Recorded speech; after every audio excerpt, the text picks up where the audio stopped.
அனைவருக்கும் நன்றி, மிகவும் நன்றி. மிகவும் மகிழ்வான இதயத்தோடு, மலர்ந்த முகத்தோடு நீங்கள் என்னை வழி அனுப்பி வைத்தது இந்த நிகழ்ச்சியை வெற்றிகரமாக நடத்த இறைவன் அருள் புரிந்தான். இது சாதாரண விஷயம் இல்லை. நிகழ்ச்சி மியூசிக் எழுதிடலாம், மியூசிக்கை எழுதி கொடுத்தா அவங்க வாசிடலாம். ஆனால் ஒவ்வொருத்தரும் ஒவ்வொரு மாதிரியாக வாசிச்சாங்கன்னா எப்படி இருக்கும் மியூசிக்கு? இப்போ நம்ம எல்லாரும் பேசுகிற மாதிரி ஒருத்தருக்கும் ஒன்றும் புரியாமல் இருக்கும் இல்லையா? அது அந்த கண்டக்டர் மிக்கேல் டாம் என்பவர் ஒவ்வொரு நோட்டாக நான் என்ன எழுதினோ அது அத்தனையும் இந்த போன உடனே அவங்களுடைய ரிஹர்சலில் கலந்து கொள்ளத்தான் எனக்கு நேரம் இருந்தது. அது மிகவும் முக்கியமான விஷயம். ஏனென்றால் அது அரங்கேற்றும் பொழுது எந்த விதமான அந்த விதிமுறைகளுக்கு மீறியோ அல்லது விதிமுறைகளை அதிலிருந்து தவறுனாங்கன்னா விதிமுறைகளை மீறினதாக இருக்கும். அதனால் அவர் பெர்ஃபெக்டாக 80 பேர் சேர்ந்து அவர் அப்படி கையை தூக்குனார்னா, ஒரு கண்டக்டர் கையை தூக்குனார்னா சைலண்ட்டாக இருக்கும், மூச்சு விடுற சத்தமே கேட்காது.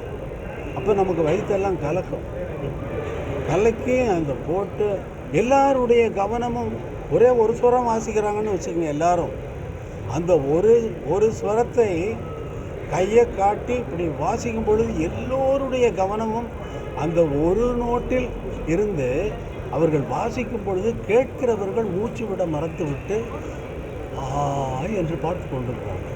ஒரு ஸ்வரத்துக்கு இந்த கதி என்றால் சிம்பனி முழுக்கவும் 4 பகுதிகளாக கொண்டது. First moment, second moment, third moment, fourth moment. ஒவ்வொரு ஃபுல்லாக வெஸ்டர்ன் மியூசிக்கில் என்னென்னா ஒரு சிம்பனி வாசித்து 4 மூமெண்ட்டும் முடிகிறது வரைக்கும் யாரும் கைதட்ட மாட்டார்கள், கைத்தட்டக்கூடாது, அது விதிமுறை. ஆனால் நமது ரசிகர்களும் அங்கு வந்திருந்த பொதுமக்களும் அங்கு வந்திருந்த ரசிகர்கள் அனைவரும் ஃபஸ்ட்டு மூமெண்ட் முடிஞ்சோடனே கைத்தட்டுறாங்க. கண்டக்டருக்கு அவங்க வாசிக்கிறவங்கள தான் ஆச்சரியம். 80 பேர் வாசிக்கிறாங்க, எல்லாருக்கும் ஆச்சரியம். திரும்பி என்ன பார்க்குறாங்க, கண்டக்டர் என்ன பார்த்து சிரிக்கிறாரு. அப்படித்தான் இப்படியே ஒவ்வொரு மூமெண்ட்டுக்கும் கைத்தட்டி பாராட்டுகளை கொட்டிக்கொண்டு அவர்களால் தாங்க முடியலை. அந்த இசையினுடைய அந்த அமைப்பை கேட்டுவிட்டு அவர்களால் தாங்க முடியவில்லை. இன்றைக்கி அடித்தா நாளைக்கு அழுவோம். அப்போ ரசித்ததை நம்ம ஆட்கள் அப்போவே வெளிப்படுத்துகிறாங்க. அந்த நேரத்தில் ரசிப்பதை அவர்கள் அந்த நேரத்தில் அவர்களுடைய மகிழ்ச்சியை எப்படி தெரிவிப்பது? கரகோஷம் கொண்டு தான் தெரிவிக்க முடியும், கரகோஷம் கொண்டு.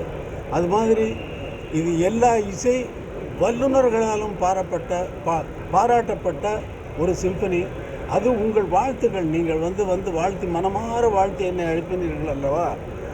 அந்த மகிழ்ச்சி இந்த தமிழ்நாட்டிற்கும் இந்தியாவிற்கும் பெருமை சேர்க்கக்கூடிய ஒரு பெரிய நிகழ்ச்சியாக இது மாற்றம் எடுத்திருப்பது இறைவனுடைய அருளால். முதல்வர் அரசு மரியாதையோடு என்னை வரவேற்றது எனக்கு மிகவும் நெஞ்சத்தை நிகழ வைக்கிறது.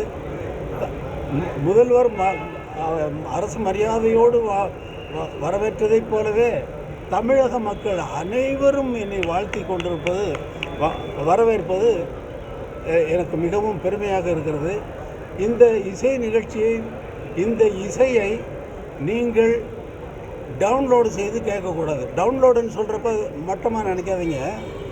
என்னென்னா இதை நேரடியாக கேட்கணும். என்னுடைய மக்களை நான் நேரடியாக இசைத்து அந்த அந்த அந்த அனுபவத்தை, அது வேறு. நீங்கள் அங்கே உட்காந்து அந்த சைலண்ட்டாக அந்த 80 வாத்திய கருவிகளும் அப்படியே கேட்கும். 80 வாத்திய கருவிகள் மற்ற ஒலிப்பதிவுகளில் கேட்குமா? கேட்காது. நான் எவ்வளவோ பாடல்களை ரெக்கார்ட் செய்து கொண்டிருக்கும் பொழுது கூட ஒரு நோட்டு பிசகுனாலும் விடமாட்டேன், போட்டு வாங்கி விட்டுருவேன். ஃபுல் ரிஹர்சலில் கலந்துக்கிட்டு மேடையிலையும் பக்கத்திலேயே உட்கார்ந்து கொண்டு தவறு செய்கிறார்களா என்பதை கவனித்து கொண்டிருந்தேன். 2வது பகுதியிலே நமது பாடல்களை, என்னுடைய பாடல்களவே அவர்களை வாசிக்க வைத்து, நம்முடைய சினிமா பாடல்களையே வாசிக்க வைத்து நானும் ஒரு பாடலை அங்கே அவர்களோடு பாடினேன். அதுவும் மிகவும் கஷ்டமான காரியம். ஏன்னால் ஏனென்றால் அவர்களோடு பாடி எனக்கு பழக்கம் இல்லை. தினமும் அவர்களோடு பாடுகிறேன். என்னுடைய பாடலை என்னுடைய தியேட்டரில் எங்களுடைய விதிமுறைப்படி நாங்கள் ரெக்கார்ட் செய்து கொண்டு வருவது தான் வழக்கம். ஆனால் அவர்களோடு பாடி அந்த பாடலுக்கு மக்கள் கைத்தட்டி மிகவும் நல்ல வரவேற்பு கொடுத்தார்கள். சிம்பனி இசை, இந்த சிம்பனி இசை 13 தேசங்களில் நடக்கவிருப்பதற்கு நாட்கள் குறித்தாக்கிவிட்டது. 13 தேசங்களில். அக்டோபர் 6 வந்து துபாயில் இருக்குது, செப்டம்பர் 6 வந்து பாரிஸில் இருக்குது, அப்புறம் ஜெர்மன் ஹாம்பர்க், இப்படி எல்லா கண்ட்ரிகளுக்கும் வந்து இந்த இசை சிம்பனி இசை என்பது போகிறது.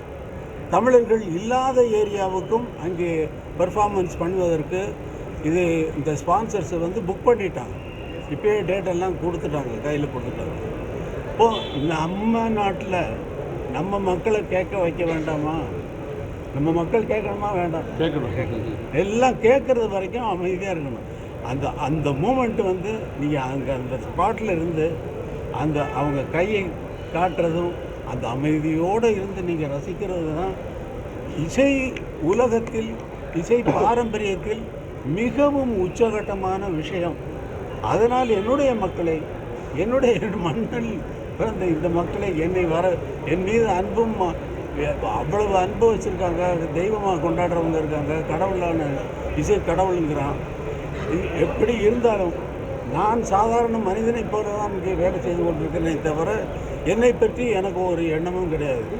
என்னை இசை தெய்வம் என்று கடவுள் என்று சொல்லும் பொழுது எனக்கு என்ன எண்ணம் தோன்றும் என்றால், கடவுள் இளையராஜாவுக்கு அளவுக்கு கடவுளை கீழே இறக்கிட்டீங்களாப்பா அப்படின்னு தான் தோணும்.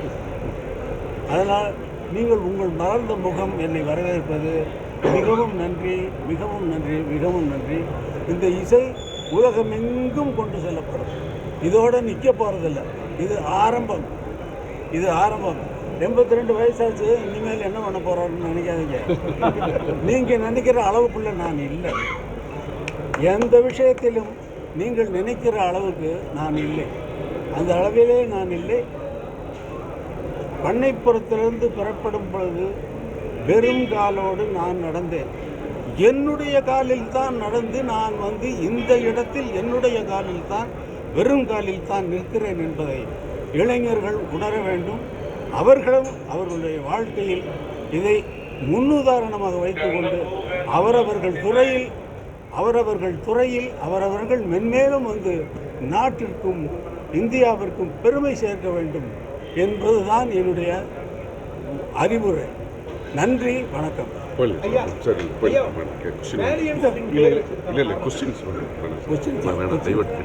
ஏன்னா கொஸ்டின்ஸு வந்து நீங்கள் இப்போ வந்து இவ்வளோ பேசிட்டேன் இல்லையா, கண்டினியூஸாக வந்து ஒர்க் பண்ணிவிட்டு இடையே விடாமல் பிரயாணம் பண்ணி நாங்கள் வந்திருக்கேன். நான் வந்து டீட்டெயிலாக வந்து சீக்கிரம் மீட் பண்ணிடலாம். டீட்டெயிலாக வந்து முதல்வர் அவர்கள் இதை விழாவாக எடுத்தால் அங்கே எப்படி சந்தோஷம். பிரதமரை பார்ப்பீங்களா சார்? சந்திக்க வாய்ப்பு இருக்கா? கண்டிப்பாக.